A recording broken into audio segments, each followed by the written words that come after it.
All right, so we are doing a podcast. You know, the kids used to do rock bands. They get in their garage, play their drums, their guitars, their saxophones, their violins, and they would start a band called, you know, Drug Monkeys. This is what millennials are doing today. They're starting podcasts. They're going wild on the microphones. They're going wild on Audacity. They're talking about things they don't know. They're doing things they shouldn't. They're making obscene amounts of money or making no money at all. Ooh, is that money? Okay, right. I'm on board. This is a terrible opening.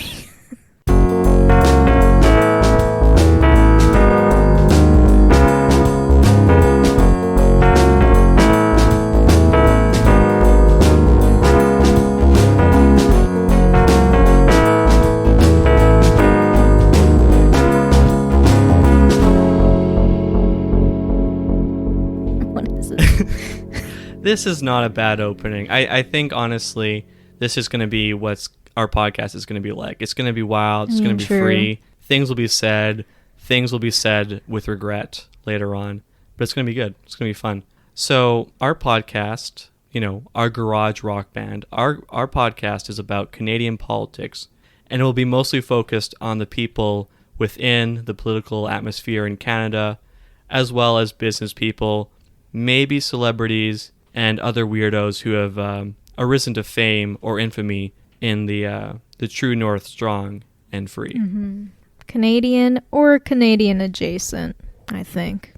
You know, there's some wiggle room there.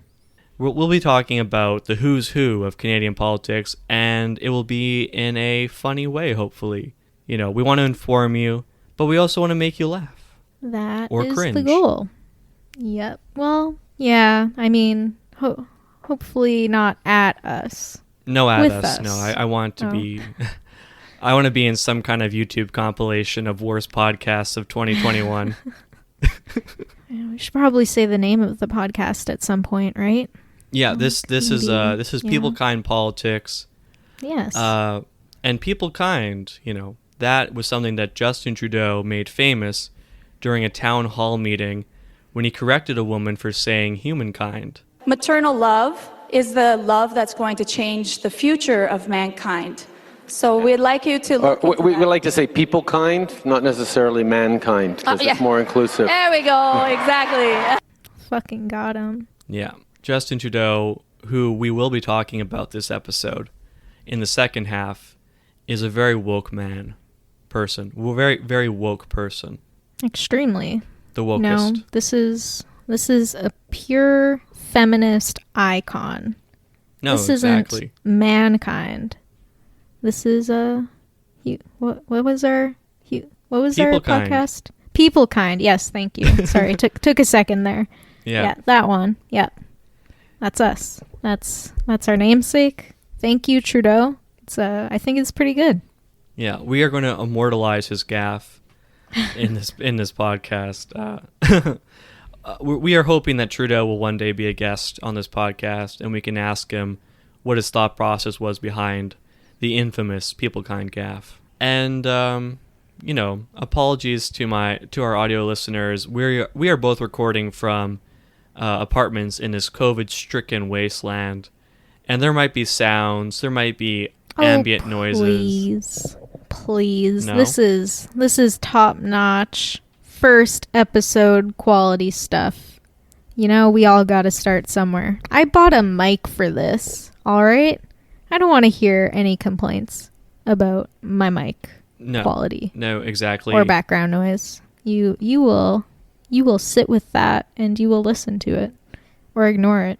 Preferably. Yeah. Or listen to one of a million other podcasts, including the one with Bruce Springsteen and Barack Obama, which I actually listened to. And you know what? Dog shit. Awful. Terrible. Bruce Springsteen, bad musician. Barack Obama, bad president. So they are a good match. You didn't. Yeah, I'm sorry. We're leftists, kind of? No, we are, right? Well, Taylor, would you... hope so. What's the alternative? When I thought up our logo with the deteriorating, you know, Canadian maple leaf, I was like, wow, this looks kind of conservative. We are not conservatives. But yeah, you know, we don't really have any party affiliation. I mean, the NDP is okay. I was a really big fan of Maxime Bernier's abortion of a party in the 2019 election. That's how you have to describe it? He's Could you elaborate more on this imagery, please? He tried to give birth to it, you know. He did. You know, on the operating table, wherever people give birth. Things went awry. He actually lost his own seat. I don't think that's what an abortion is. Yeah, you're right. That's a terrible metaphor. I'm sorry, folks. I don't know what I'm talking. I've never had an abortion. Sorry. Yeah, you should be. That's okay. You know, I thought it was funny. This is a vape podcast, by the way.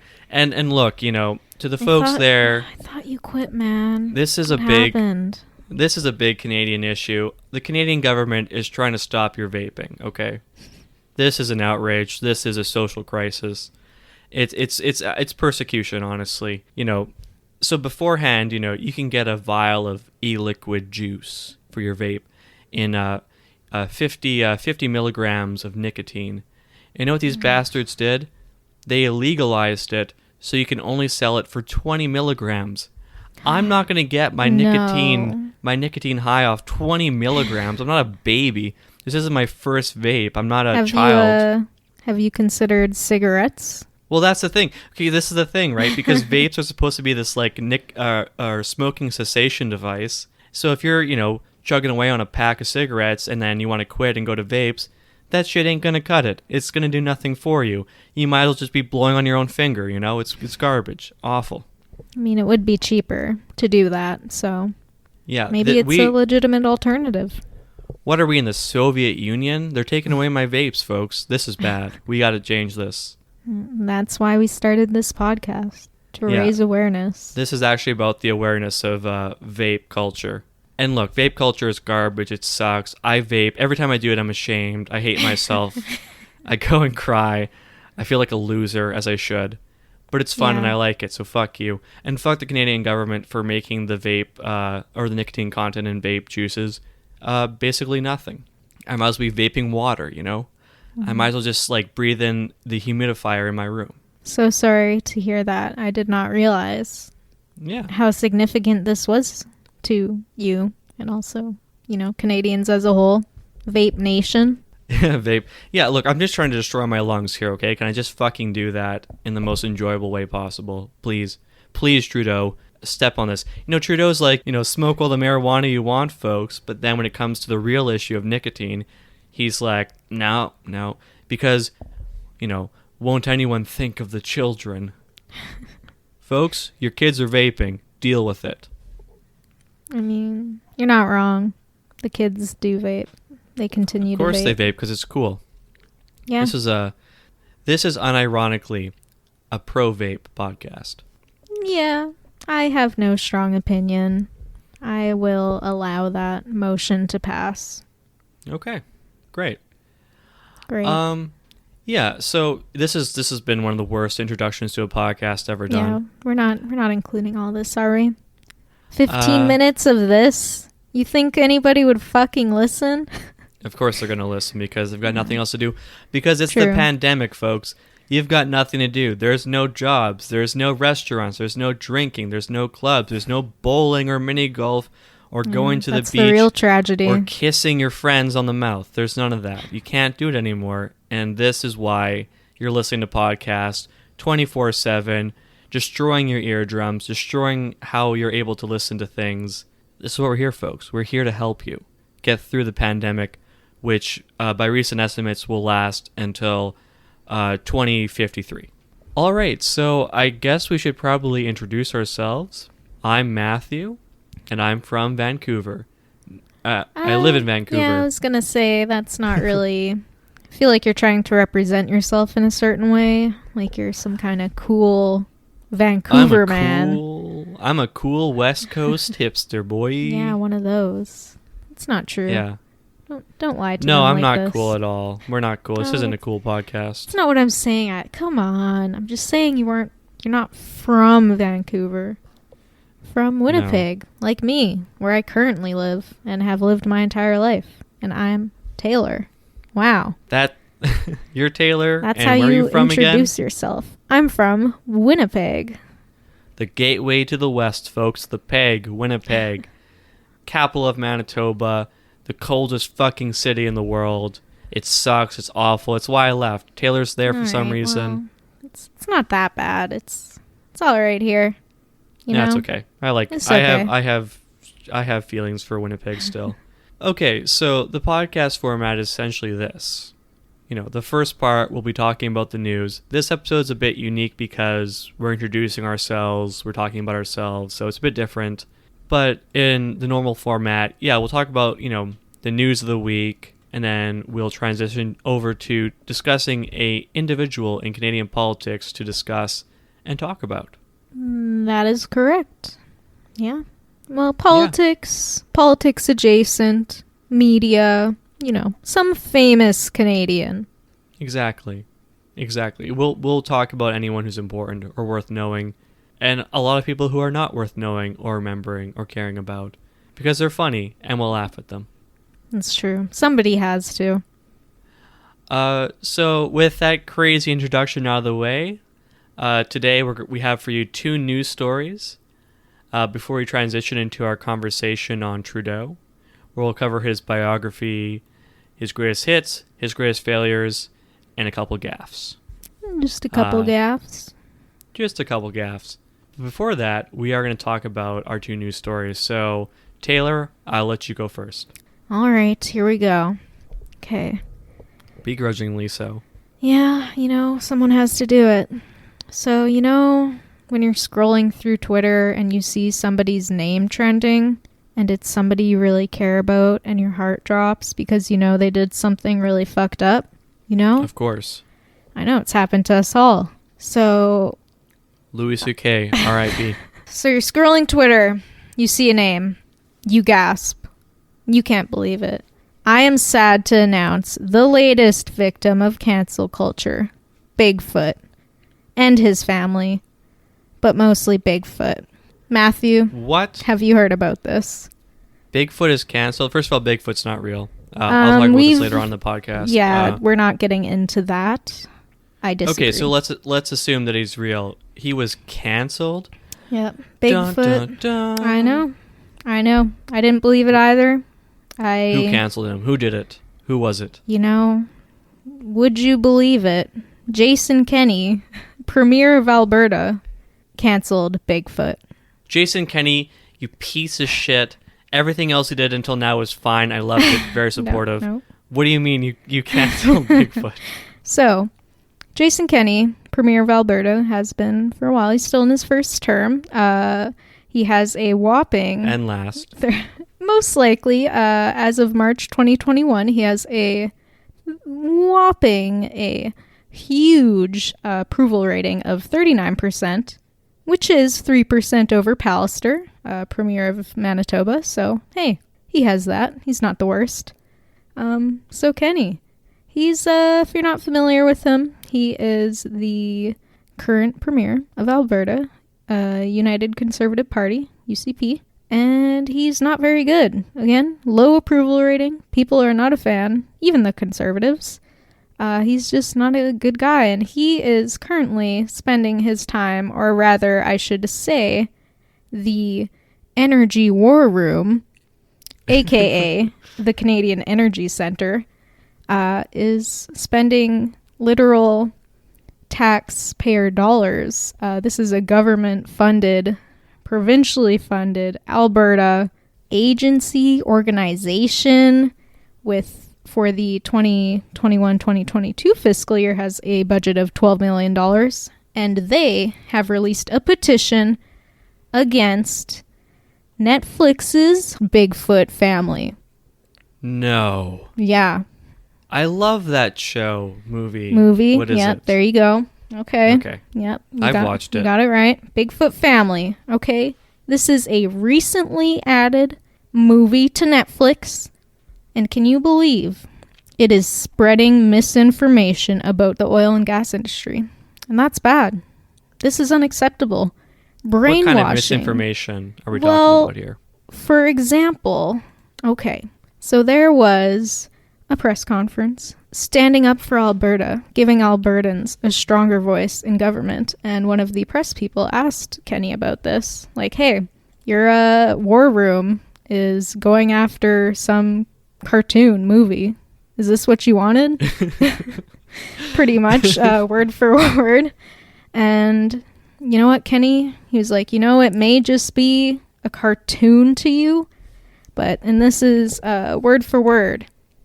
It's clear that they developed content to defame in the most vicious way possible in the impressionable minds of kids, the largest industry of the province.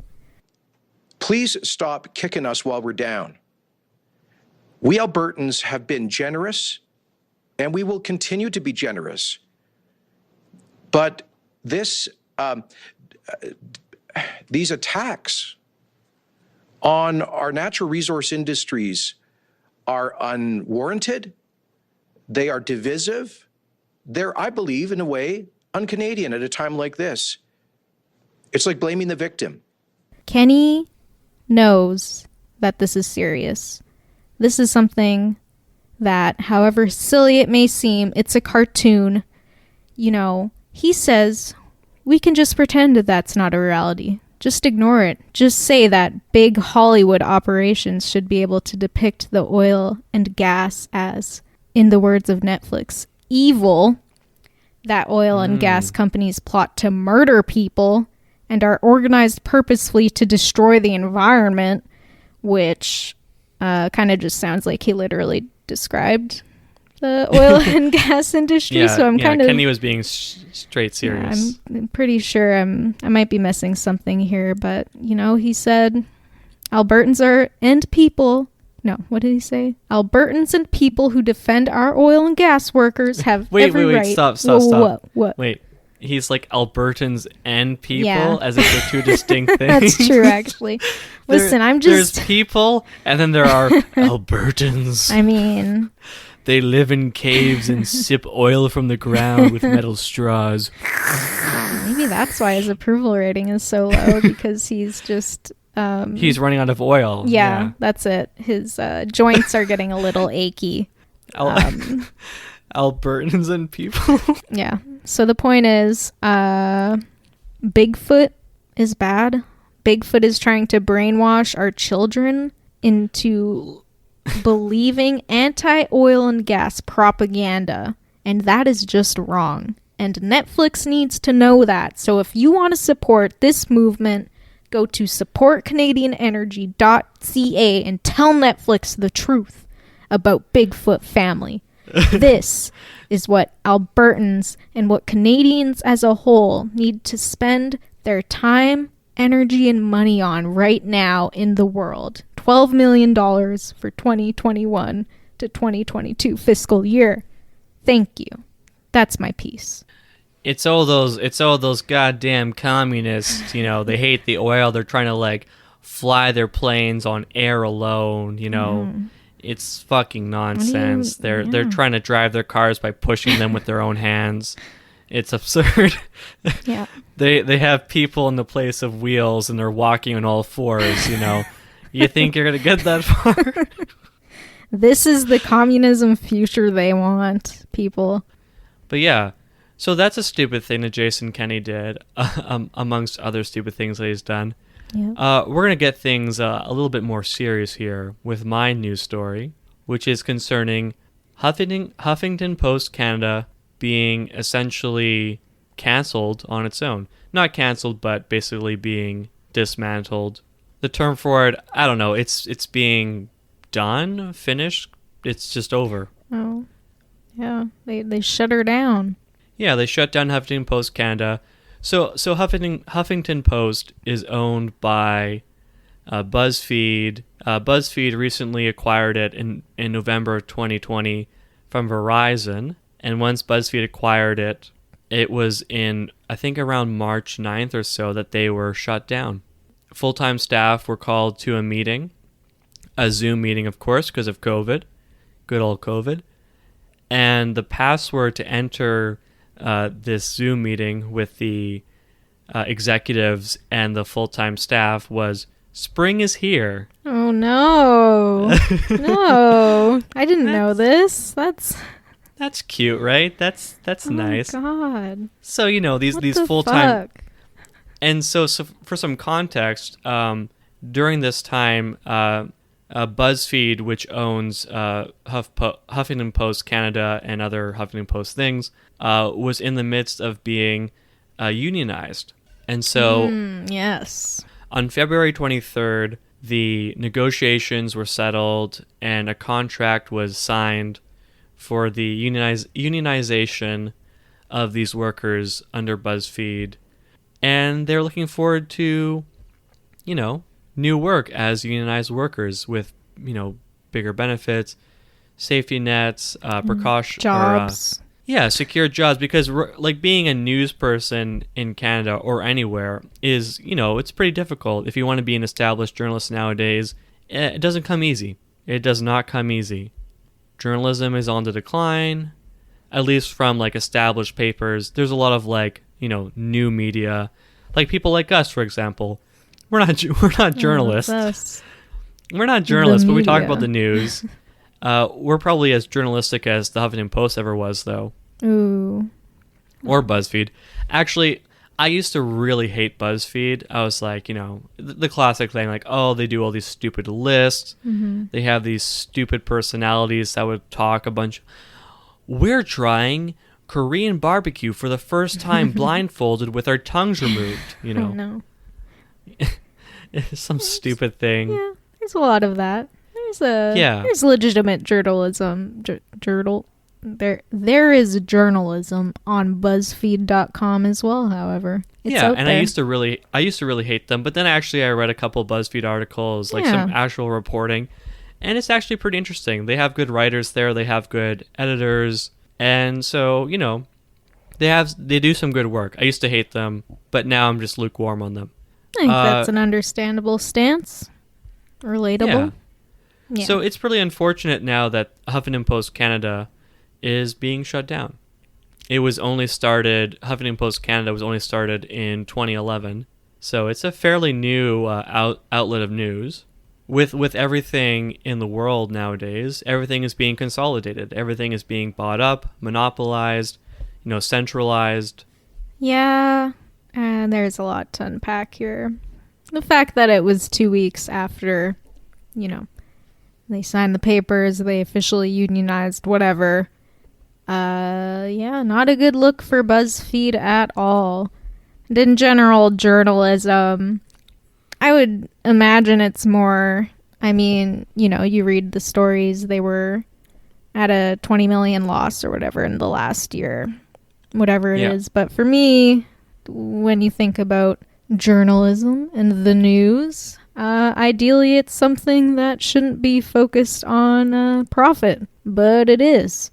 And I feel like we definitely lose out on a lot of good journalism and content because of that. Not to say there isn't good leftist media and outlets out there, because there certainly is, but it's not easy. No, and if you have these mega corporations doing these news articles, then the point of the news media, the point of media journalism is to keep power accountable. And should be the point of it. Yeah. Right, it's the original point. It's to uncover what is going on in the world. This is obviously not true nowadays. Trust in the public media or in the mainstream media is at an all-time low. People don't trust them, and I don't blame them to an extent.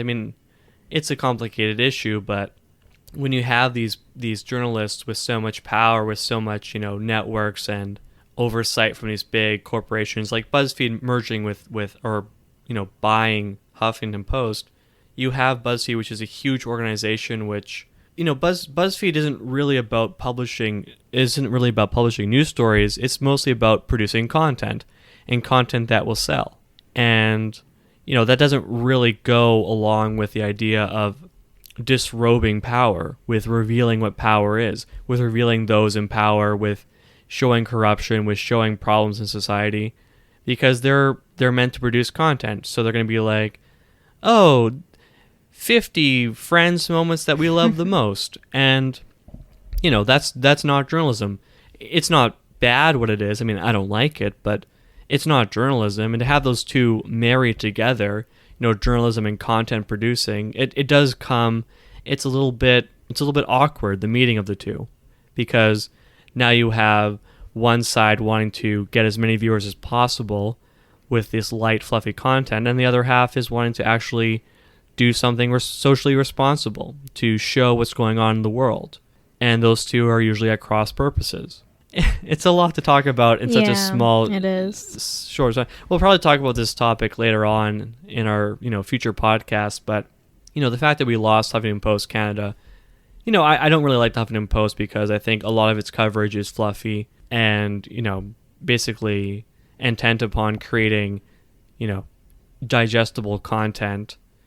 It probably did some good reporting. I didn't read the Huffington Post, but the fact that we're losing another journalist outlet, it's sad. It's not good, I don't think. The consolidation of it is not good. It is not good. And it's especially not good, again, 2 weeks after unionizing, and also, people losing their jobs with no notice in the middle of a pandemic with probably no safety net, and talking about how difficult journalism is. They're kind of left out to dry for sure, and they shouldn't have to deal with that. When they did the Zoom meeting, they only contacted their full-time staff. They did not contact their contractors, who honestly do most of the legwork, who do most of the work. So they don't care about labor. BuzzFeed does not care about labor. They care about their bottom lines. They care about producing as much watchable content as possible, and the people who produce it are nothing to them. They don't mean anything to them, and that's why they were cut out, because BuzzFeed's like, we're losing money here, so go fuck yourselves. And the fact that you want to be unionized, the fact that you want to have all these, not entitlements, but you want to have all these protections, all of these rights as workers, makes you something that we could lose. We could lose you. We don't really want you anymore because you're more of a liability to us, more of an expense to us than you were as like contractors or writers for hire. All right, so that should conclude this part of the episode. Thanks for watching, listening. It's been wacky. It's been weird. We will, at the end of the second part of this episode, tell you a bit more about where you can find us, where you can follow us, what our release schedule will look like going forward from now. So, stay tuned. The show's not over. The best is yet to come.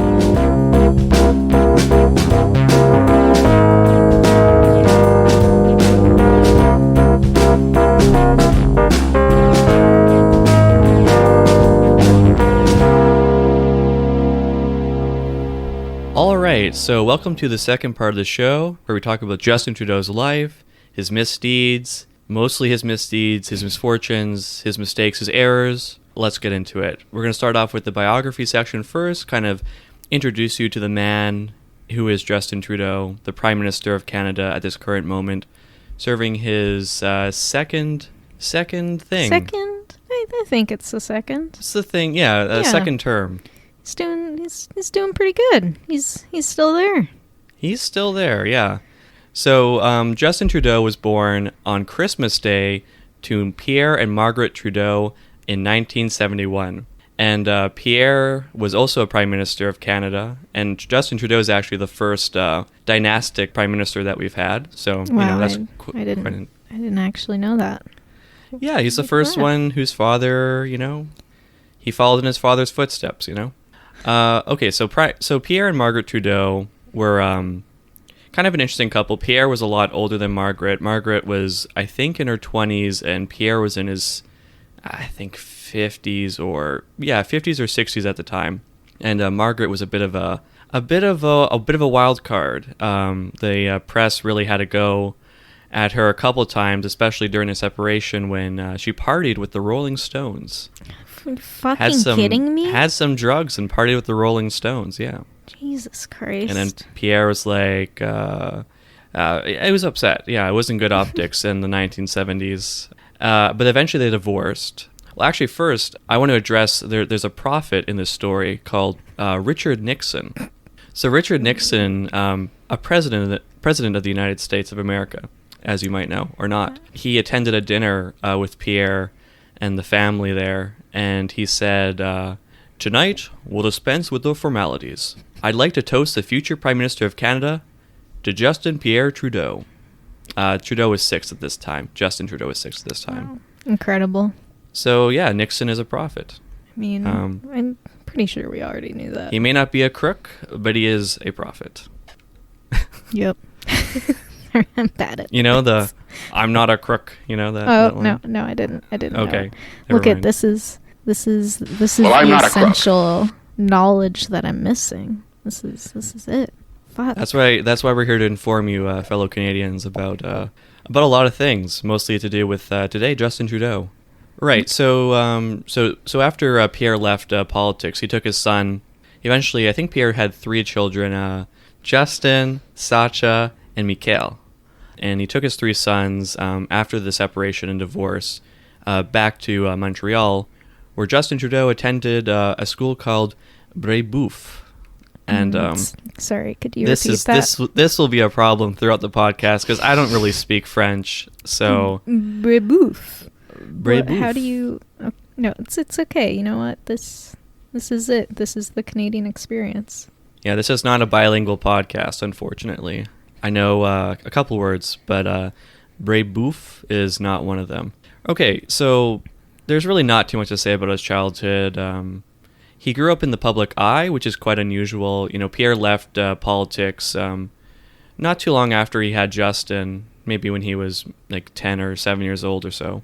But he still grew up in the public eye, and he had growing up, he had a police, an RCMP attachment or outfit that would follow him around, take him to and from school, whatnot, and there's some paparazzi.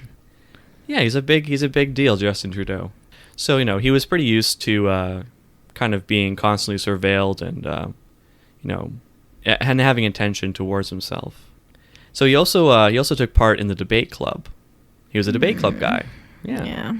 And he did pretty well, which would reflect later on in his debates in the 2015 prime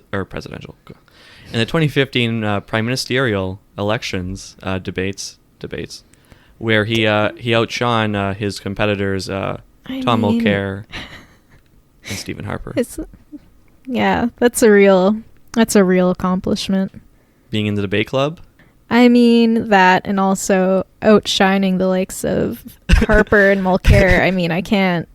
What kind of man are we dealing with here?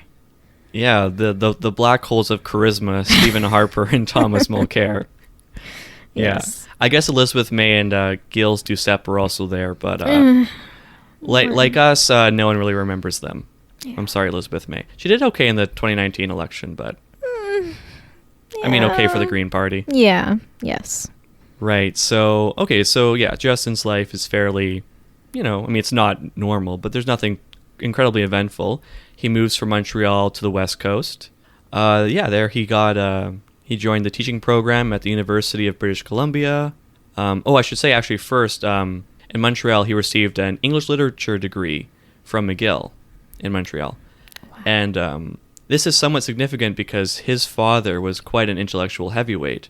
He used to write a lot. He would write these tomes and these very complicated papers and whatnot. Trudeau's not quite that way. He's according to one of his teachers, quoted in a book that I read on the subject, Trudeau is not a genius. Oof. Yeah. It's rough. It's rough when your teachers are hating on you like that. In Vancouver, he gets his teaching certification, or his teaching bachelor of education. He goes on to teach at a private school called West Point Grey Academy. There he kind of runs into some problems with the administrators for being a bit of a wacky guy, kind of a character.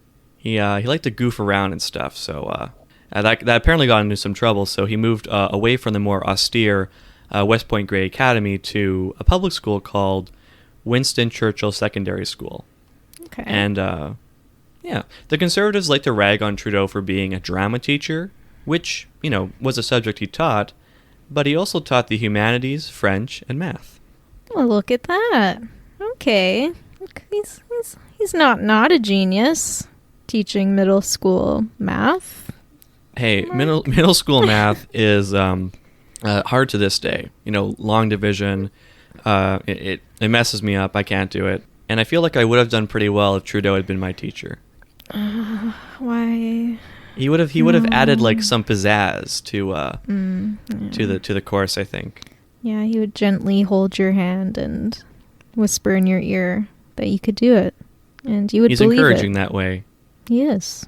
Yeah, he really gets up and close with the students. Allegedly. Oh. Okay, allegedly. We're not going to talk. Okay. However, we will get to one thing that he did along those lines later on in the podcast. Right. So there was a tragedy in his life. There's actually a back-to-back tragedy with the death of his brother Michael, who was snowboarding or skiing in Kootenay, which is in BC.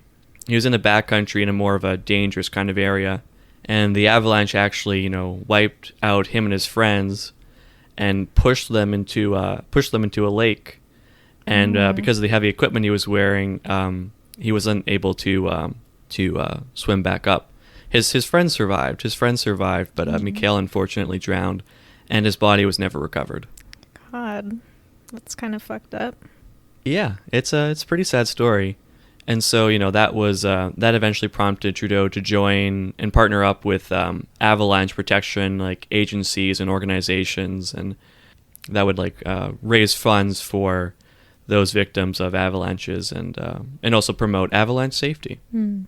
There's nothing really funny about this story. No. It's a sad one, and 2 years after that, in 2000, Trudeau's father dies, Pierre Elliott Trudeau. And it's during the funeral that Trudeau delivers a eulogy that launches him into the spotlight. And Prime Minister, but more than anything, to me, he was Dad. And what a dad. With the death of his father and brother, Trudeau's kind of missing home. He wants to get back to his family, to his roots. So he goes back to Montreal, and it's there that he tries to get a degree from McGill in environmental geography, which he eventually gives up on. However, schooling doesn't work out for him, but romance certainly does. Trudeau meets his future wife, Sophie Gregor. Again, I can't do French. I don't. Gregoria. That's it. Thank you. Yeah. So Sophie Gregor was a friend of Michael and someone that Trudeau had known at his time in Brebeuf. And so on their first date, Trudeau actually says that he would like to marry her, that they're going to get married. God. On the first date. Taylor, how do you feel about that? How do you feel about that? Romance is real. This is restoring my faith in humanity right here. Thank you, Trudeau. So you would say that's a romantic thing then? Oh, you're pro... Extremely. I mean, hey, they're married. You know? Yeah, I don't know. I mean, it's a very cute story, but I feel like the success rate of, telling someone this is, unless you happen to be the son of a very famous and rich politician, now passed. Yeah, please don't do this ever. No, you should ask on the first date your future partner to marry you. I think it's a perfectly sensible thing to do. I mean, no, please don't. You got to Hail Mary it. I mean, hey, it worked for Trudeau. And it will work for you too. It's that easy, folks. It is that easy, if you're Trudeau.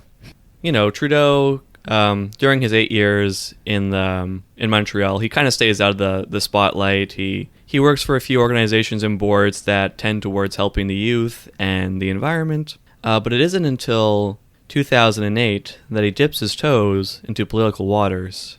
And also before this, actually, he played the character Talbot Papineau in The Great War, made-for-TV movie produced by the CBC, I believe. Oh, really?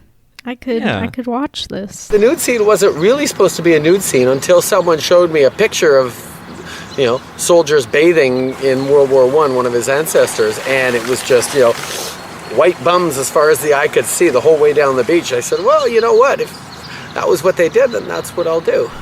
You could watch it. Okay. This podcast is sponsored by CBC Gem. Your tax money at work. Okay, so Trudeau, dips his toes into political waters in the riding of Papineau in Montreal, and Papineau is quite a diverse riding. So Trudeau runs in this. He runs for the Liberal nomination to be the Liberal nominee in this race, and he competes against a few people. One of those people is Martha Hall Finlay, and during the race, the two of them had. And there were other nominees as well. She said to Justin, you keep referring to the middle class, but you yourself have admitted you don't belong to the middle class. I find it a little challenging to understand how you would understand the challenges facing real Canadians. Yes, queen. Girl boss. Go off. Yeah. Fucking get his ass. It's true. Sorry, and I feel like I'm swearing too much also, but it's okay. Should I stop? Are you sure? I can't. No, this is an R-rated podcast, folks. Great. Maybe even NC-17. We'll have to see. This is going to get in the way of our sponsorships. Okay. Go. Yeah, our many sponsorships. Mm-hmm.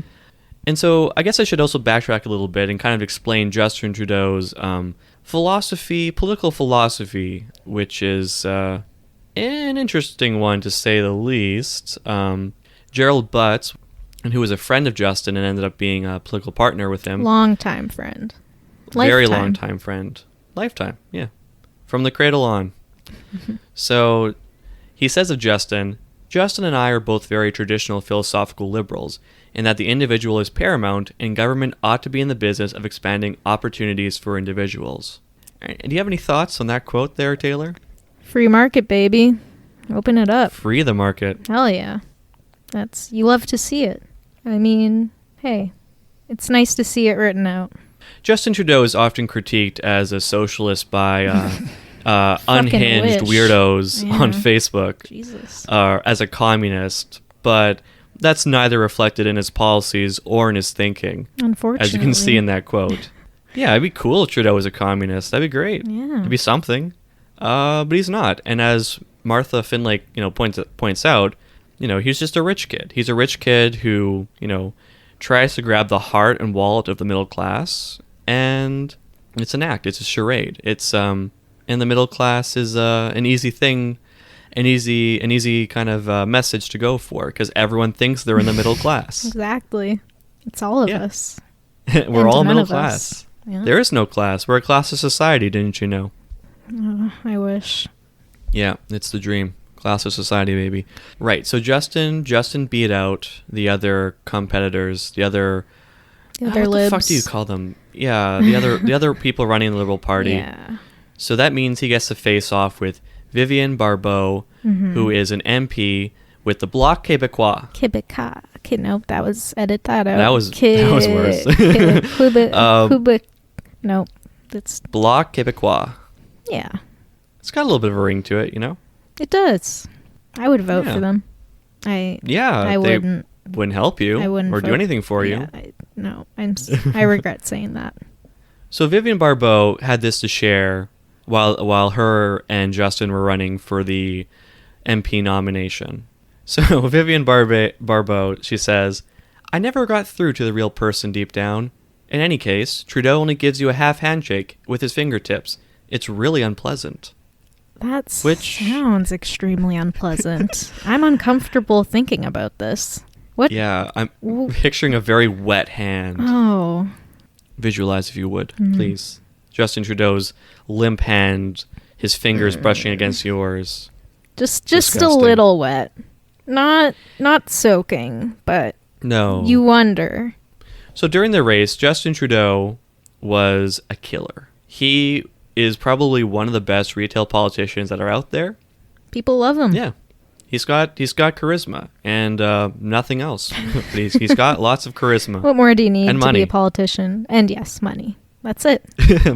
Money and charisma. You don't really need anything more. The emptiness of Justin Trudeau is something that many people have commented on. Gilles Duceppe said about Justin Trudeau, I didn't agree with Justin's father, although I have to say he was an intellectual of a high caliber.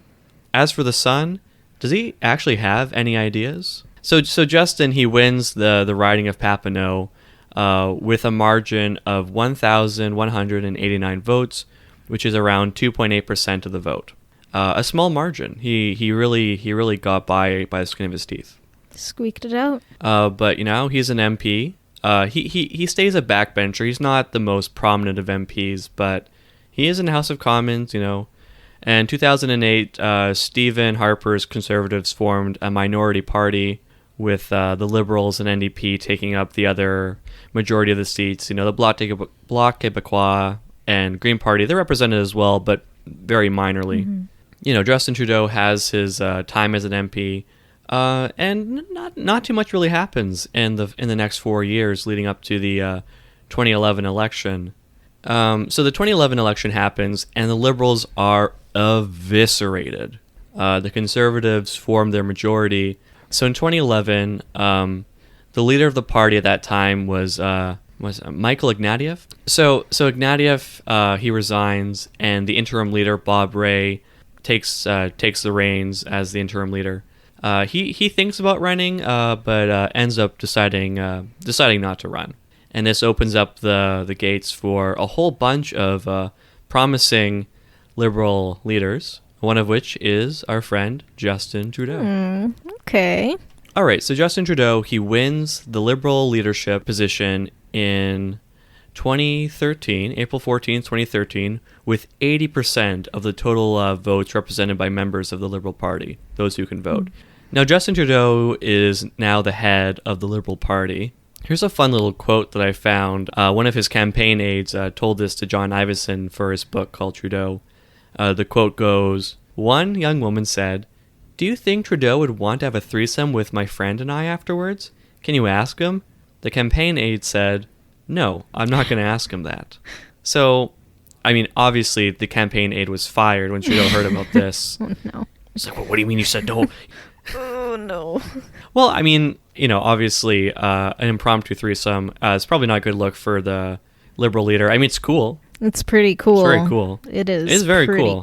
Threesomes are cool. Oh, yeah. So while Trudeau is the leader of the Liberal Party, the Conservatives call a general election for August 4th of 2015, and this is one of the longest elections in Canadian history, lasting 11 weeks.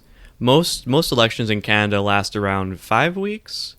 I know in America it's like 4 years of an election campaign or some nonsense, yeah. But in Canada they're pretty short. They're pretty short. Nobody gives a fuck. Yeah, no one cares about Canada. We don't care about Canada. No. We're just doing this for laughs. Yeah, just for the goofs. So the election is a long thing, and the Conservatives think that this will be in their favor. And they start off as favorites along with the NDP as well, because in the 2011 election, the NDP, run by Jack Layton, ended up taking official opposition status with his NDP party, which is a first for them as a federal party. They've always kind of been third-party status. Federally, they don't have the best standings, but Jack Layton really did a lot for that party. And it was called the Orange Wave because that's the colors of the NDP party. That's right. But the Liberals were cooked. The Liberal Party had done horrible in the 2011 election.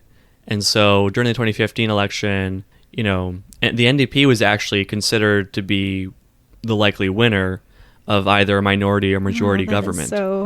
Yeah. But it would have been under Thomas Mulcair. And Have they met this man? Have they seen him? Have they seen him in motion? Mulcair, I don't hate him as much as other people do, but yeah, Tom Mulcair, Tommy boy, he's got some issues. He's got a few issues, Just a few. And we'll probably do a podcast on him because I feel like no one can do with too much Mulcair. I've been needing my Mulcair fix. It's been a while. I haven't seen old Mulcair in a long time, Oh, he's out there. But the NDP shit the bed and the Conservatives shit the bed. Honestly, they both didn't do very well. And Justin Trudeau did, he did end up with a majority government. Spoiler alert, he won the election in 2015. No. Yeah, I know, right? Yeah. He won the election. Let's see. He won the election with 184 seats and a majority government. Seats. Wow. And you need 170 to form a majority. 14 seats got him across the line. and the Conservatives ended up forming the official opposition, and the NDP slunk back to a defeated status, unfortunately. Yep. And during this election, like, Trudeau really spun the charm. And I think a quote by Robert Aslan, a Canadian author and business person, really sums up kind of my feelings on Justin Trudeau. The quote goes, "I once said to a journalist, and I kind of regretted it afterwards. In English, I said, Justin is like a girl, a beautiful girl you meet for the first time. You find her so beautiful that all you can think is, my God, is she ever gorgeous, which means you are less inclined to listen to what she has to say, and so forth. I sometimes have this same impression with Justin. He has good looks, he is charming, and has an engaging smile. And people don't get past that. What more do you need, once again? But we're here to help you, folks. We're here to scrape the charm off old Trudeau, you know? True. I mean, the 6 or so years in office have done a pretty good job of doing that as well. Have you seen his goatee, though? He's transcended. He's daddy now. The son became the father, you know? But we aren't talking about that, Justin. Not yet. No, we're talking about baby boy Justin. During the election, Stephen Harper had this to say of Justin Trudeau. Could Justin Trudeau run the economy? In 2015, we're not choosing the winner of Canadian Idol. The only trade Justin has been working on is the marijuana trade. He didn't. That is all right. You know, you got a lot of them. Yeah, one last quote on Justin Trudeau during this biography section, again by John Ivison. Justin credits his wide-ranging reading habits for helping to preserve his political personality as an open-minded centrist. Just as many of his contemporaries pledged themselves to the Communist Manifesto or Atlas Shrugged, both terrible books, by the way. No, I don't know. I actually had to read the manifesto. I mean, it's, 70 pages? Why wouldn't you read the manifesto? It's a little book. It's a little baby book. Read the Communist Atlas Shrugged Manifesto. Do not read. I mean... Please read Ayn Rand, please. Because then you'll realize how empty and vacuous libertarian conservative politics are. This is true. All right, so that concludes the biography section of this podcast. Okay, so now we're going to talk about some of the highlights, some of the really big mistakes, some of the good things that Justin Trudeau did, kind of just throughout his life, but mostly focused on his time in Papineau and also as the leader of the Liberal Party from 2013 on to 2015. As you will have noted, we'll only be discussing up until the 2015 election, because there's just a lot to cover. There's just a lot. There's a lot. Yes. All right, so the first story is Justin Trudeau's boxing match with Conservative Senator Patrick Brazeau. So they boxed in a match put together by Final Round Boxing on March 31st, 2012, and this was something that was raising funds for cancer. Right, so Justin Trudeau and Patrick Brazeau had both lost people to cancer, so this was a fairly significant cause on their part. And it also ended up being one of the most important political events in Justin Trudeau's life, aside from the eulogy that he did for his father. Yeah, it's up there. It's up memorable, legendary. So basically the thing is, you know, Patrick Brazeau, he's a reservist in the Canadian Armed Forces, a black belt in karate, and he was fairly physically imposing as compared to Trudeau. Quite built, just a very strong man. And Trudeau's kind of this wispy kind of guy. He's been studying like athletic things and sporting things for most of his life, so he's in shape as well. But he doesn't pose as intimidating a figure as Brazeau. And so many people really assumed that Justin Trudeau would eat shit in this fight, and his political aides were like, "Please, God, do not do this. Do not do this," because at this time he was an MP in Papineau. You know, he had a political life at this point. But Justin Trudeau was pretty adamant that he could win this fight, and he ended up training with an accomplished boxer. Justin Trudeau had been boxing for most of his life, but he never actually participated in a proper boxing match. They were both into boxing and thought this would be a good event for charity and also politically expedient to either person, as if the Conservatives won, then puny Justin Trudeau could be put back in his place, and if Trudeau won, he could flip over the narrative that he's just a weak pussy that got a $1.2 million inheritance from his father. Just a small loan of $1.2 million. Yes, a loan. That's what inheritance is. Okay, so the boxing match, it happens. Brazeau comes out swinging against Trudeau and like pummels him. Like he really hits him quite hard. Justin Trudeau said, being hit by Brazeau was the hardest he'd ever been hit in his life, and it kind of like enthused the crowd. They're like, "Oh yeah, that's right, Brazeau. Kick this little rich boy's ass." And it's about time. Ezra Levant, who's this psycho who works for the Sun, he was commentating for the event, and he was like, that's right, and so the raw power that I think Brazeau brings. Look at the guy, he's so tough. If Brazeau hits a punch that hurts, that doesn't count as much as Trudeau going boop, boop, boop, boop, boop, boop, boop, jazzercise style. I think that Trudeau took up boxing because it's a little bit more masculine than jazzercise, not as much as Taibo. That's how he is. But the Manawaki Mauler, my bet's on him. No one was really in favor of Trudeau, but after the first round, Justin Trudeau kind of came back. See, he had a strategy that he would exhaust Patrick Brazeau in the first round, playing more defensively, and in the second and third round, come back swinging, which he did.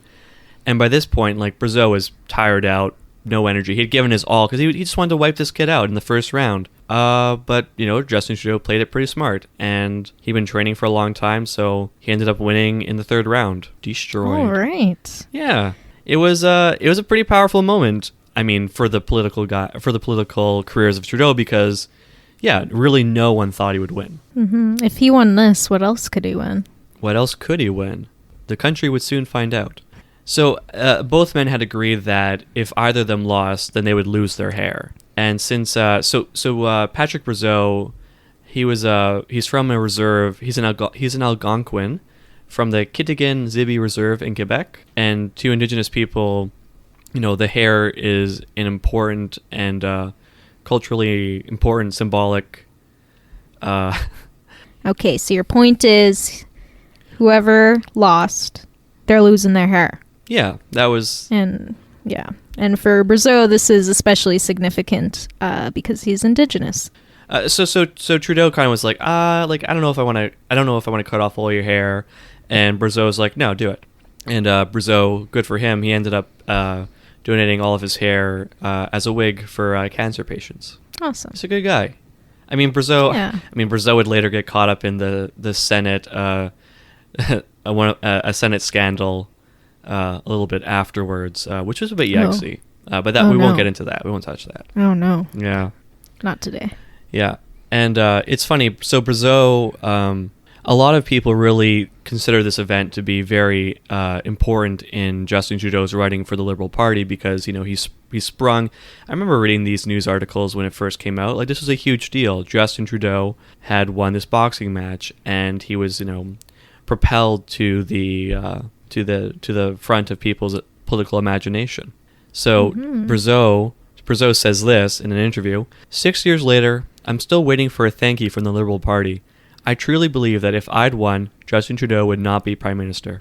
Which I think is true. Honestly, yeah. He's right. Yeah. Thanks a lot, Brazeau.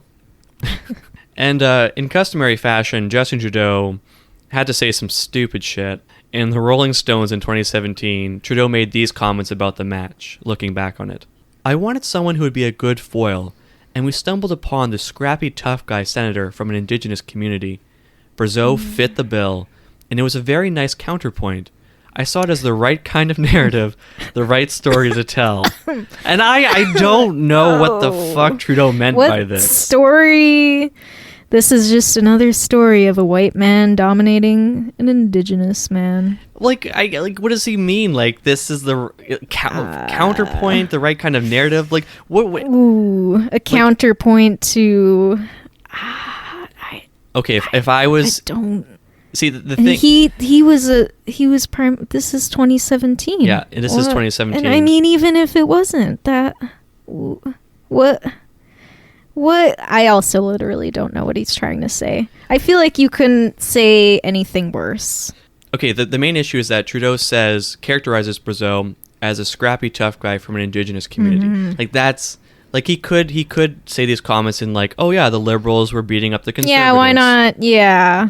But just the way he frames the whole thing, I don't know, man. Trudeau, that's it was fucking stupid. I saw this as the right kind of narrative Like, yes. Yeah. Continue the legacy of ongoing genocide. No, it's awful comments, and this landed him in like really hot water with indigenous activists. To be fair, like Brazeau took the quote as a compliment. At least that was his official stance on what Justin Trudeau said. Mm-hmm. Yeah. You know, hot water, like the water they have to boil and continue to boil for decades. Yeah. Hey, Justin Trudeau, how about water for the reserves? How's that going? How's that? There's a lot of infrastructure issues. Yeah, he's the pandemic. It's just there's only so much we can do. He's too busy building pipelines through reserves to attend to water. Yep. Good for you, Trudeau. Okay, the next one. This is a classic Trudeau tale. All right, so this story is about Justin Trudeau's speaking fees, both before he was an MP and after he was an MP in 2008. So along with his $1.2 million inheritance Justin received from his father, he would also receive speaking fees from school boards and organizations. In 2006, he received a total of $290,000 in 2006, and in 2007 he received $462,000. That's crazy. Woo! That's insane. I wish. Wait, so $500,000? Yeah, he received nearly $500,000 in speaking fees over the year, and then once he was elected as an MP in Papineau, what was his job when this was happening? Get to work, Trudeau. He was on boards, doing board stuff. Justin Trudeau was single-handedly stopping avalanches in Kootenay. It's just sad. It's a sad story. I don't know why I keep making... I'm just imagining Trudeau out there with like sticks of dynamite just going along the mountainside, inadvertently setting off more avalanches than he stops. No. Oh no. Yeah. Right. So when he was an MP in Papineau, during the 4 years that he during the 4 years that he was an MP, he made in total $277,000 in speaking fees, which is roughly $70,000 a year in speaking fees, if paid out equally. And that's a lot of money. $70,000 is much more than a lot of those middle-class Canadians that he likes so much. I made a mistake. Yeah, and here's an interesting story. This is a quote from John Ivison. So Ivison writes, "The Grace Foundation had paid Speaker Spotlight, the agency representing Trudeau, $20,000 for him to appear in June 2012. The Grace Foundation had hoped for a sellout crowd to raise funds to buy furniture for a home for the elderly in St. John, but only sold 120 tickets, worth a total of $6,000, which barely covered the venue rental and advertising costs. The charity incurred a $21,000 loss. Trudeau declined to refund the foundation on the basis that all contractual obligations had been fulfilled, but it did not reflect well on the new Liberal leader, who was made to appear as generous as a pawnbroker for refusing to bend on repayment, at least initially. After the story broke, Trudeau said he would either reimburse or work with organizations he spoke to as an MP. Wow. That's nice. Look at that. That's literally what does $20,000 mean to him? Nothing. It's nothing. Nothing. Justin Trudeau, what a cheap bastard. Cheap bastard. He doesn't care about old people. Can you imagine being a millionaire, as I assume that he is, or at least was or is, or probably both? Yes. Signing up for this charity that ends up failing, and I mean, it's not his fault that the charity failed. I mean, charities are also kind of problematic if you, some of them, anyways. I feel bad for the elderly in St. John. Me too. There's no furniture bought. They incurred a $21,000 loss, and Justin Trudeau, who had $20,000 of that, was like, "Oh, that sucks to suck, I guess. Shouldn't be old. Did my job." Yeah, the obligations were contractually fulfilled. Suck my dick. So Justin Trudeau, he makes so much money through speaking fees, and this really clashes with his image of a person like a populist, which a lot of people have called him, for his allegedly socialist policies and rhetoric, which of course it's, these are conservatives and weirdos saying this stuff. Justin Trudeau, he's a rich guy. He makes money. He's a neoliberal. He's not He's not in any sense of the word a socialist. So the Liberal Party, so the next story is, and this is kind of a fun one. Right, so during his bid for leadership of the Liberal Party in March 14th of 2013, Trudeau ends up running against an extension deadline, or a deadline for gaining supporters. And he goes and asks the Liberal Party establishment if they can move up the deadline. And you know what? They do. They move it up by a week. They happily accommodate Trudeau so he can get more supporters in Quebec where he desperately needs them. I mean, the funny thing is about this thing is that Trudeau honestly didn't need that many more supporters. He was basically a lock. Really? Oh, yeah. Well, he won by 80%. His why is he? What's the deal? I don't know. He just wanted to firm things up in Quebec. So, Justin Trudeau, he's accommodated by the Liberal Party establishment. Meanwhile, another contender called named Joyce Murray, who's a bit more left compared to Trudeau's conservative centrist stances. She also asked for an extension, If he gets one, why can't I? Makes sense. Yeah. She received no reply from the party establishment. Nothing at all. Well, no. Is this like they left her on red? They left her on red. And on this subject, Murray says, that's the way it was. If things didn't work out Justin's way, ... And yeah. Justin Trudeau was very much favored by the Liberal Party, especially after his win over Brazeau. All right, so let's talk about our next story, which is the Senate reform that Trudeau did as leader of the Liberal Party. So the Senate is an interesting thing in Canadian politics. I know in America that there is both the House and the Senate, and they're both elected, they're both elected. In Canada, members of the Senate are not elected; they are appointed, and they are typically, I believe, lifetime appointments. Or until 75? Yes. Yeah. Yes to both. So the Senate is an odd duck and has been a political hot button issue for quite a long time. And during the lead up to the election in 2015, conservative senators had gone to just a little bit of trouble with some spending, some illicit spending. Well, I mean, is it not their money? It's fine. I should also add, yeah. Right, they earned it. It's hard work being a senator. Oh, yeah. The hardest. There's actually also a Liberal senator member that was also convicted of illicit spending. Shame. Yeah, he was slapped with federal charges. And it's funny, like at first, Justin Trudeau was like, oh yeah, we gotta wait and see what the evidence weighs out, if he's free, if he's innocent, sorry. We'll welcome him right back into the fold. No, he was not innocent. Very guilty, actually. Welp. So, with that context given, the Liberal Party and other parties as well were like, what do we do with the Senate? The Liberals decided that they would expel Liberal senators from the Liberal Party caucus. So what this basically means is that a lot of senators are appointed by parties, and the Senate will review legislation that's passed through the House of Commons. Mm-hmm. And they have to approve it, right? Yeah, for it to pass, they have to approve it.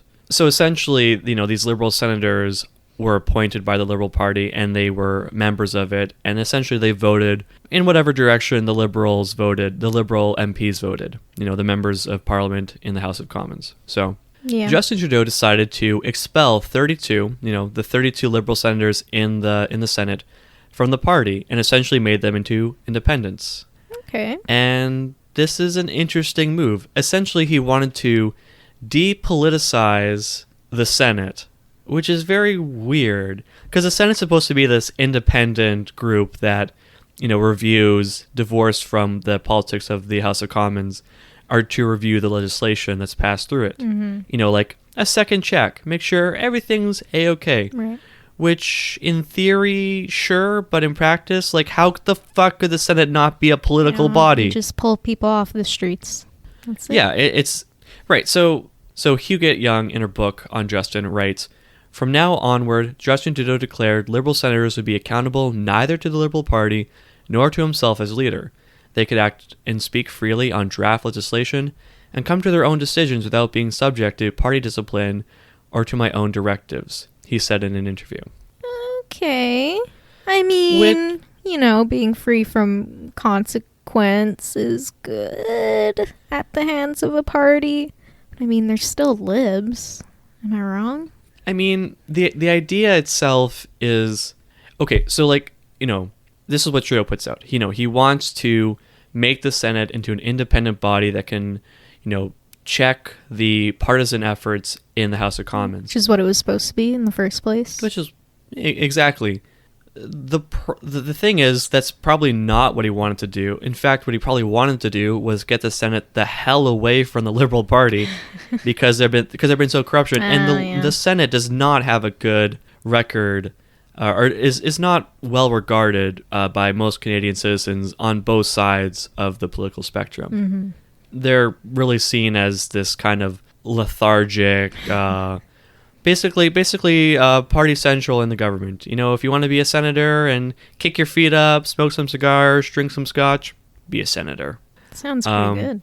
I know, it sounds great. I'd love to be a senator. If anyone wants to nominate me to a senatorship, I will take it. No questions asked. Right. So the Senate, the liberal senators are kicked out of the caucus.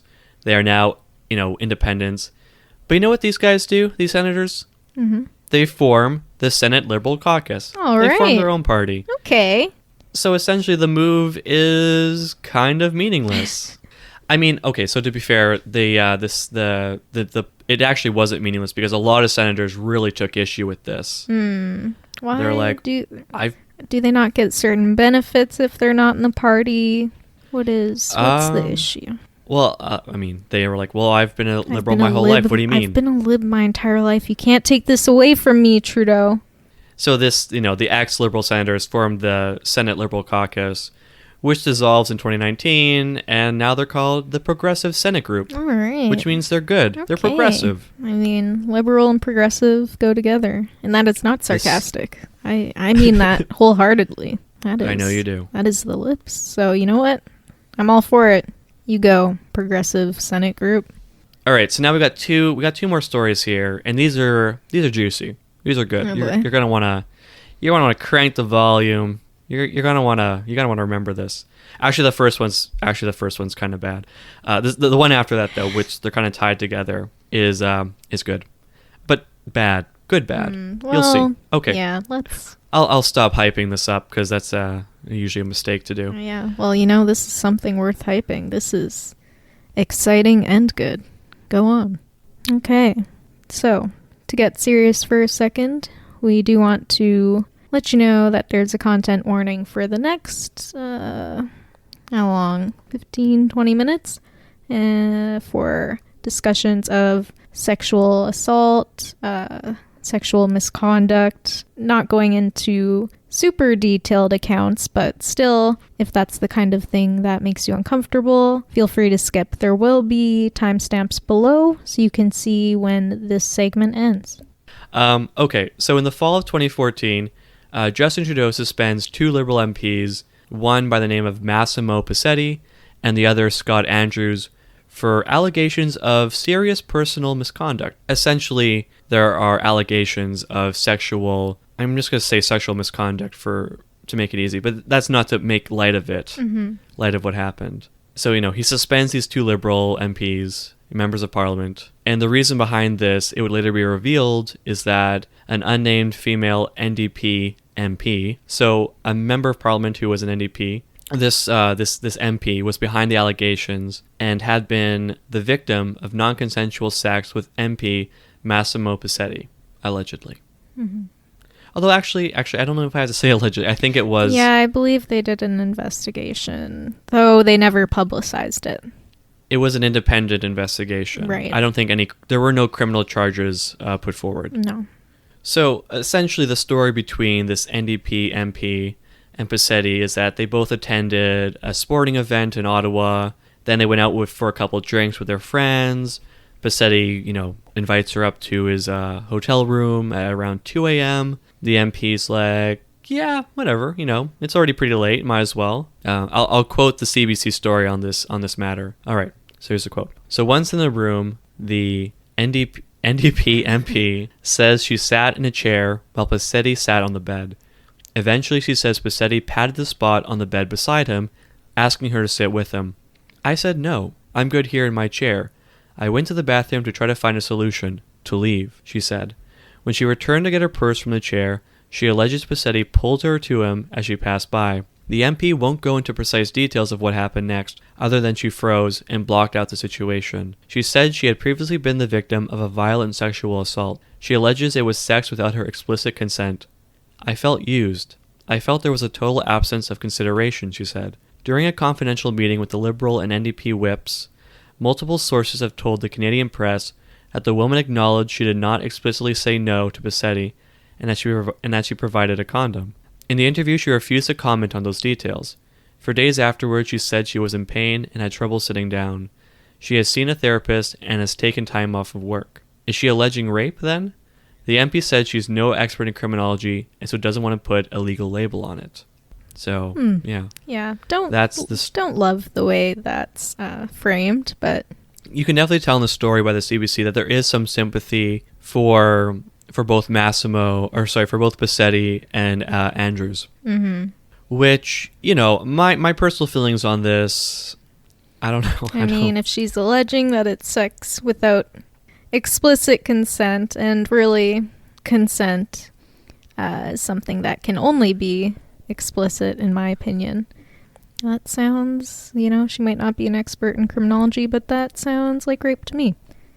Regardless of if she went to the room with a condom, if she didn't explicitly say no, even though, again, at the beginning she said, I'm good over here. No, which is saying no. So that it was her not offering. That was her explicitly retracting consent, or there wasn't any to begin with. No, that's a good point to bring up. And I think my main issue with this story is really how Justin Trudeau handles it. So after the events of this allegation, after this happened, the NDP apparently spoke with Trudeau about the incident, and that's kind of interesting. I don't know why she went to Trudeau. I guess maybe she expected that he would. I think she says when she's telling her story to the press that she basically wanted Trudeau just to be aware of issues with some members in his party, right? Which I think is good. But with these situations, the political ramifications, you do somewhat have to wonder. I don't know. I'm not going to speculate too much. In another article, I believe she said that she was hoping that there would be some kind of investigation internally, and that she didn't want it to happen to anyone else. Okay. No, that's admirable. Mm-hmm. And also during this conversation with Trudeau, she also revealed her concerns about a situation involving a colleague who had allegations against another Liberal MP, Scott Andrews. And it was a week later that Trudeau revealed in a news conference that he would be suspending both Andrews and Pacetti. So concerning Andrews, I'll just quote the CBC here again. I paid for them with my tax money, so might as well. The CBC writes, the separate incident involving Andrews allegedly started at a social event on Parliament Hill before the woman, Andrews, and Pacetti went from there to Pacetti's office, where they drank some wine. Eventually, Pacetti left, leaving Andrews and the woman alone. According to sources, the woman alleges that Andrews followed her home, forced his way through her door, pushed her against the wall, groped her, and ground his pelvis against her. She ordered him to leave. He did. Afterwards, sources say the woman alleges that Andrews repeatedly verbally harassed her, calling her a cock teaser. Yeah, just a real piece of shit. Yeah, that's not a good look. No. I should note both Pacetti and Andrews maintain their innocence, and both men are also married. So, for both political and marital reasons, I suppose both men would want to maintain their innocence. Right. Though, as of now, both men are no longer involved with the Liberal Party. Mm-hmm. So the main issue, and this is what the CBC covers, they write, the reputations of Pacetti and Andrews have been shredded, and New Democrats have furiously denounced Trudeau for making the matter public, against the wishes of the two women. Trudeau has insisted he had a duty to act after one of the women directly complained to him. So that's interesting. Mm-hmm. Trudeau could act, but why did he have to make a big show of it? It sounds like they didn't want it to be made a big deal of, and like reading the reports, they're kept anonymous, but I imagine within the political world, everybody probably knew. I mean, I would imagine that people knew who the... do you know what I'm saying? Like, to us, we don't know, but it could have negatively impacted them further and further traumatized them. No, absolutely. I mean, if they had wished for this not to go out publicly, then it's kind of odd that Trudeau would just go ahead and do it anyways, especially since... Right. So there are two things here, right? So it's not very politically expedient to reveal that two members of your own party are sexual harassers, but also, if you don't let this be known, if you don't act, then this reflects very poorly on yourself as the leader of the party. Mm-hmm. So I do think Trudeau was placed in kind of a difficult situation, and I also think that he perhaps saw it as a moment to show both his leadership and also his moral standing, as someone who is very much opposed to this kind of behavior, which it's good to be against this. Right. Yeah, and I think, again, the main concern is that, especially in that context, he wants to affirm that he is against this and won't stand for it in his party. But yeah, I understand why he did it as well. But for me, the main concern, and in one of the articles, the original NDP MP who brought the allegation to Trudeau, the victim of Posetti, I read in another CBC article that for her, it was a week later, she had no idea that this was happening. So when the news hit, it was like very stressful for her because, especially in the context of being a victim of sexual assault, there's a lot of stigma coming out with that, and the repercussions you could face. And, looking to the States and, what was that case where it was a couple of football players and their entire lives were ruined. So to go forward and suspend them without at least consulting the original NDP MP first, at least informing her of what was going on so that she could mentally prepare and maybe get some supports in place, is where I definitely have some issues.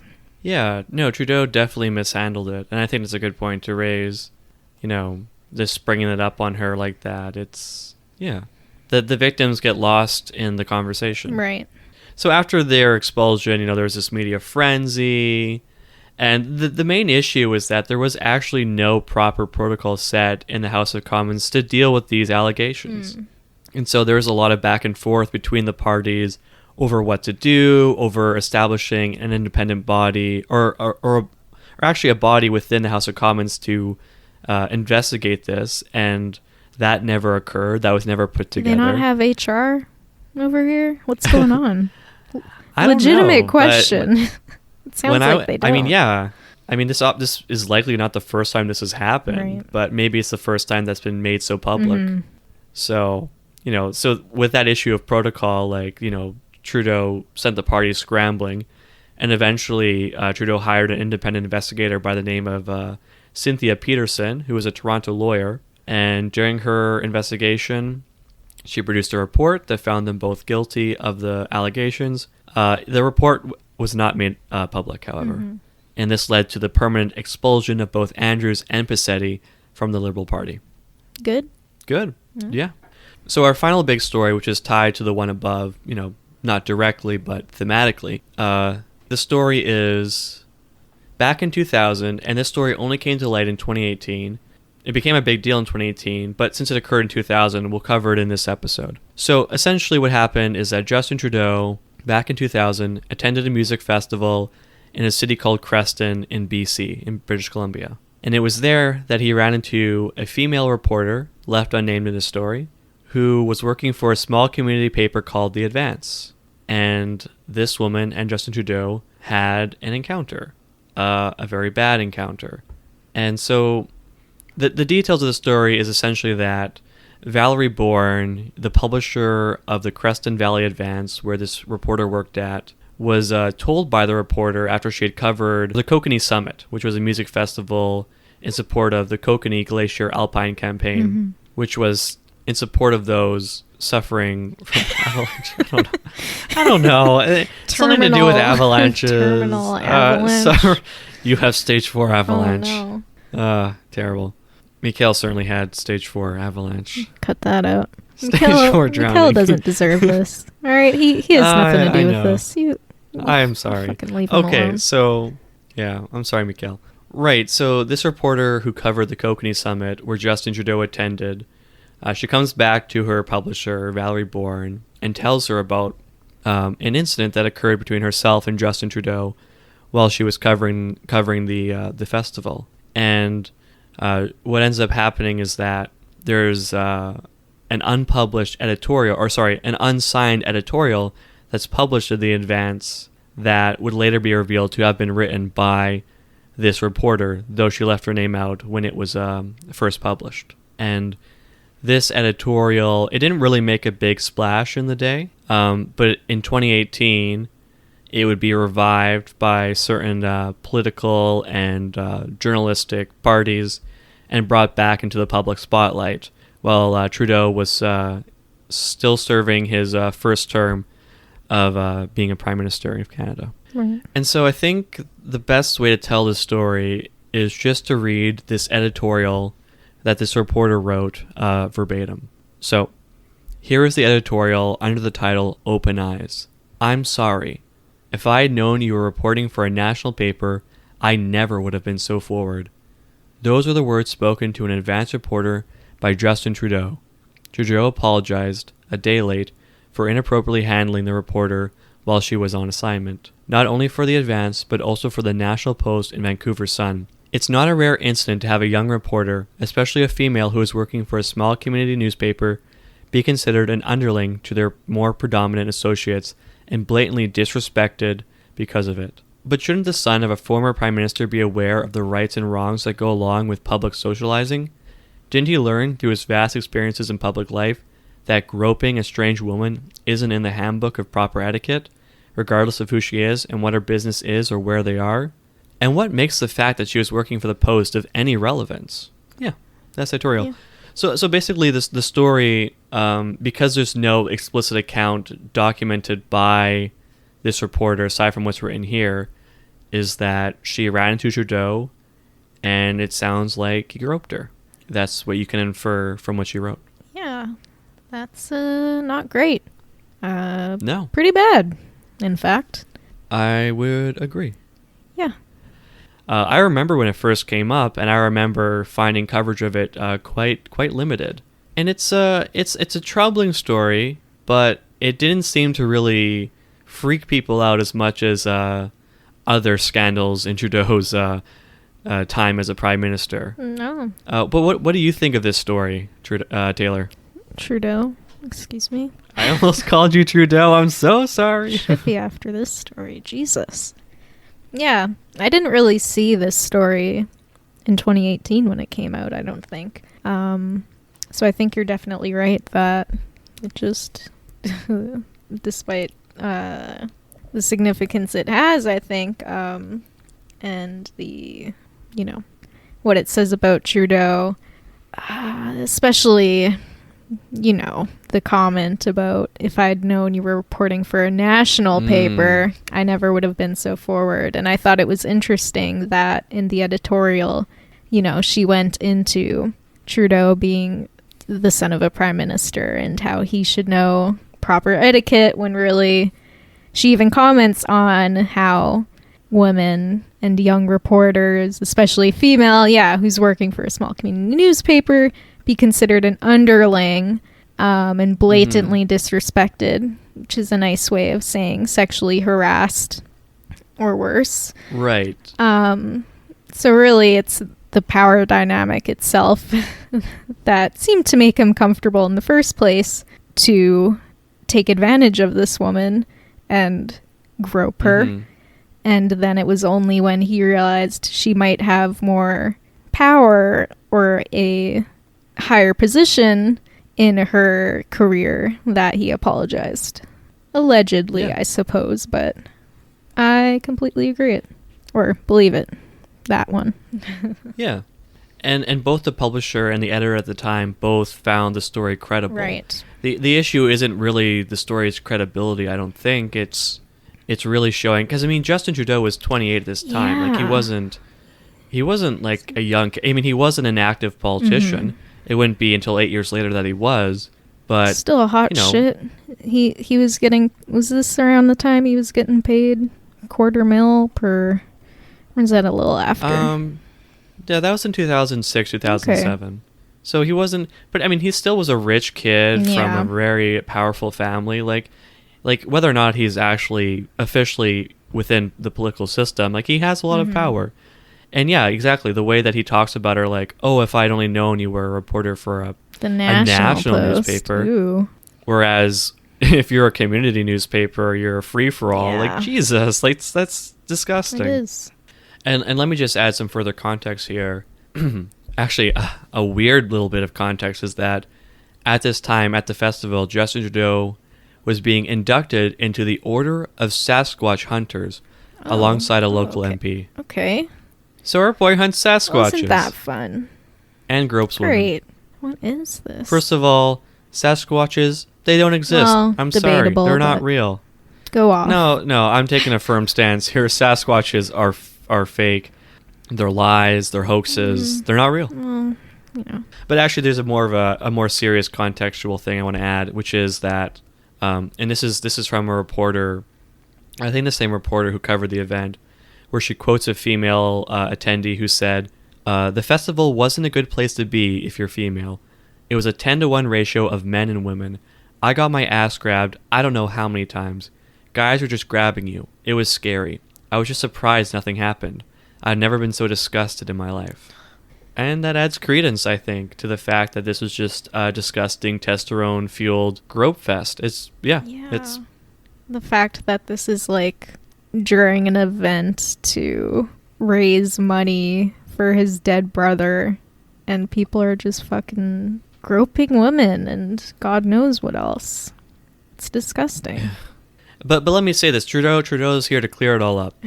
In response to the National Post request for comment, the Prime Minister's office said that Trudeau does not recall any negative interactions during his visit to Creston, where the music festival was held that year.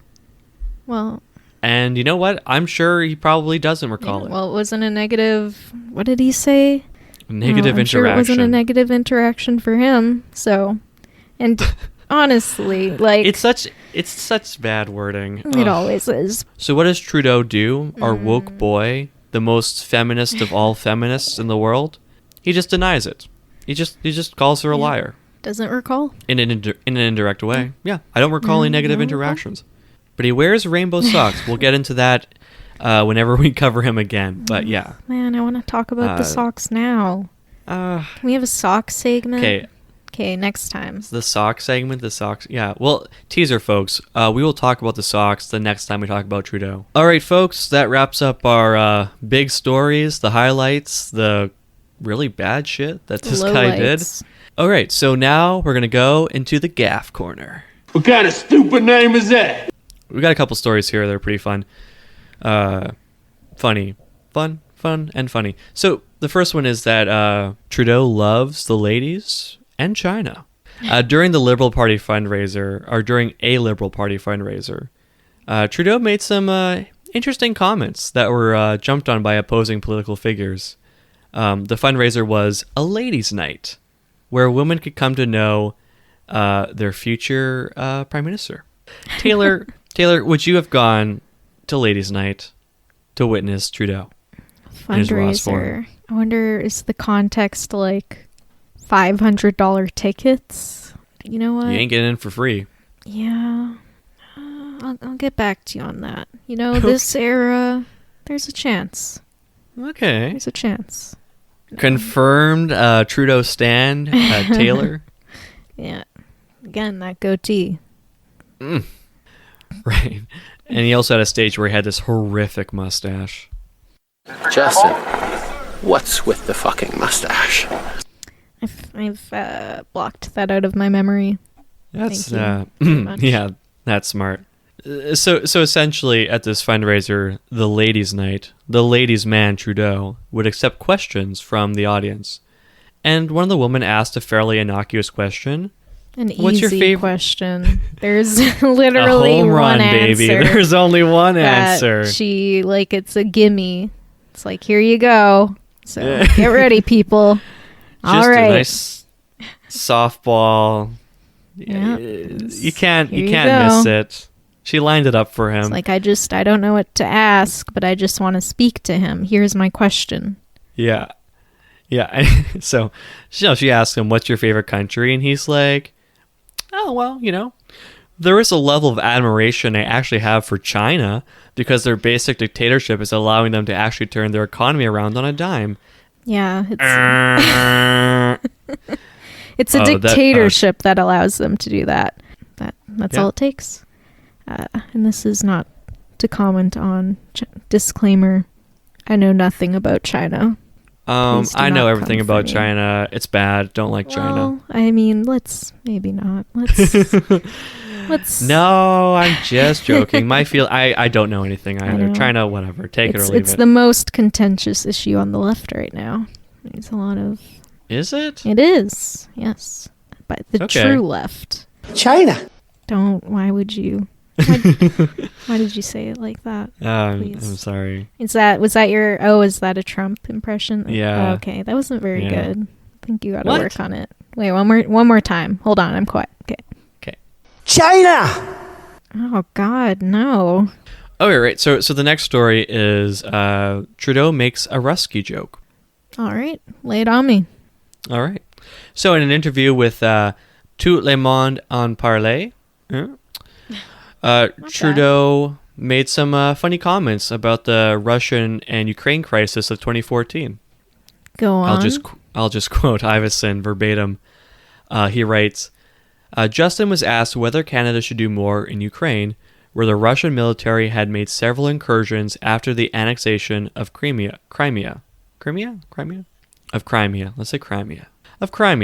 He answered that the situation was very worrying, especially because Russia lost in hockey, and they'll be in a bad mood. He realized immediately he'd stepped in it and attempted to rationalize making fun of a volatile situation where 80 people had died already. That's bringing a light view to the situation that's extremely serious, he said. Well, Trudeau, always making bad jokes at bad times. At least he's self-aware. The proper thing to do would be apologize immediately and leave. Leave the country. Yeah. Yeah, just go. No, it's just like Trudeau, I don't know. How does he First say of all, stuff like this? I don't... He's not funny. It's a dad joke. Yeah. You kill 80 people, you must be in a bad mood about the hockey loss. Yeah. Like, what? It's like he had to think about that. That's not just something that he definitely wrote that. No. Next, please. Okay. Yeah. Okay, so our last story in the gaffe corner. So this is a good one. Justin Trudeau, he likes diversity. I mean, who doesn't? Don't we all? Multiculturalism. Yeah, and Justin Trudeau's multiculturalism, and I'm not trying to make light of these issues, but Justin Trudeau's multiculturalism doesn't just stay on planet Earth. Oh no, it extends galactically. Okay. It extends to the edge of the known universe. Okay. Because on a website, a person asked him a question, and that was whether an extraterrestrial would be protected by the Charter of Human Rights and Freedoms. And Trudeau decided to answer this question. He thought, this is an easy one. And he said that, yes, E.T., extraterrestrials, would be protected under the Charter of Human Rights and Freedoms. That feel when E.T. has charter rights, but Indigenous people don't. Yeah. That's... Okay, so he answered this on his website. Yeah. On his personal website. Disregarding the golden rule adopted by politicians at all times and all places not to answer hypothetical questions. Like, what? And he put this on his website. Like, this is just another... what does he think people think of this? Like, wow, he's really relatable. It's not relatable. It's what? He's not normal either. What is this? What is this supposed to mean? He loves aliens, okay? I mean, who doesn't? Who doesn't love a good alien? Yeah, it's like someone's asking you, like, oh yeah, would you rather have sex with your mom or your dad? You don't have to answer that question. You don't have to answer that question. You can let that question remain as horrible and awkward as it is. But if you're Trudeau, you're like, let me think about that one. Let me give that one a think. Let me give this a platform on my website. Not to throw any shade at the question asker. I think it's a completely valid question. I would ask it. So that's a fun little thing. Okay. All right. The podcast is coming to a close, but we have one more section to get to, and the fun one. This is cool person shit, i.e. miscellaneous. Yes. So Justin Trudeau met Santa Claus. Did you know this? I did know this because you told me several days ago. Ooh, breaking the fourth wall. Meta. Okay. All right. Fine. You want to tell the story then? No. Okay. So Justin Trudeau went out with his father Pierre and grandfather James Sinclair when he was 6 years old to the North Pole. He was told that he was going on a secret spy mission, and this is a story that I told in the eulogy he gave his father. So it's kind of a sad story, but it's also ridiculous. It's ridiculous. So in his words, I remember a frozen, windswept Arctic afternoon when I was bundled up into a jeep and hustled out on a special top secret mission. I figured I was finally going to be let into the reason for the existence of this high security Arctic base. That was exactly right. We drove slowly through and past the buildings, all of them very gray and windy. And we rounded a corner and came upon a red one. We stopped. I got out of the jeep and started to crunch across towards the front door. I was told no. To the window. So I clambered over the snowbank, just boosted up to the window, rubbed my sleeve against the frosty glass to see inside, and as my eyes adjusted to the gloom, I saw a figure hunched over one of many work tables that seemed very cluttered. He was wearing a red suit with a furry white trim. And that's when I understood just how powerful and wonderful my father was. How powerful, and how this is the realization he's coming to when he's 6 years old. He sees Santa. He's like, holy fuck, my dad. Damn. Well, I think it was his grandfather inside, or maybe like a political aide. Just like, put it on. It's like, sir, I'm cold. Put it on. Go in there. Santa's suit would be pretty warm, right? So basically, like, his own, like, I don't know. It's so extravagant. I mean, it's a pretty cool thing to do for your kid, you know? Yeah, I guess it's sweet. Fine. It's fine. It's cute. It's sweet. He's telling it at his dad's funeral. Aww. Imagine your dad driving you to the North Pole and putting on a charade about Santa Claus when you're 6 years old. Like, you're just on the cusp of understanding that, he remembers to this day how powerful and wonderful his father was. Yeah. All right. This is pretty fun. So Justin Trudeau does not walk down the stairs. No, he doesn't walk down the stairs. He falls down the stairs. So he does this like party trick where he does like a practiced fall down the stairs. So like he's not actually falling, but he pretends to fall down the stairs. And one time he's telling a reporter this, and he's like, "Yeah, like I can fall down the stairs." He's bragging about this. Yeah, he's bragging about, the more convenient and faster way to get downstairs, which is just falling down them. So it is quicker. It's like half the time. So this reporter's like, "Oh, can you show me?" And he does it in front of him. And he gets up and he's like, "Oh, you thought I was hurt, didn't you?" And the reporter's like, I didn't know what to think, honestly. I wasn't sure if I should run or if I should. Like, you just know when he does this at like the fucking liberal convention or whatever, that everybody is just laughing uncomfortably and side-eyeing each other and like half clapping, and he's fucking at it again. Trudeau also loves oil. He's supported and still supports the Keystone Pipeline, which runs from Alberta's oil sands all the way down to America. Yes, he does. And he wants, and it's honestly like a thorny issue, because if you end up being against oil, you will lose a lot of votes in the West, especially Alberta. Good. Yeah. I mean, if you're a principled person, then you should make a very principled stance. Imagine. But it would come at a cost. You would. The West already fucking hates the Liberals. Wexit. Yeah, right. Wexit. This is a Wexit podcast, by the way. Wexit approved.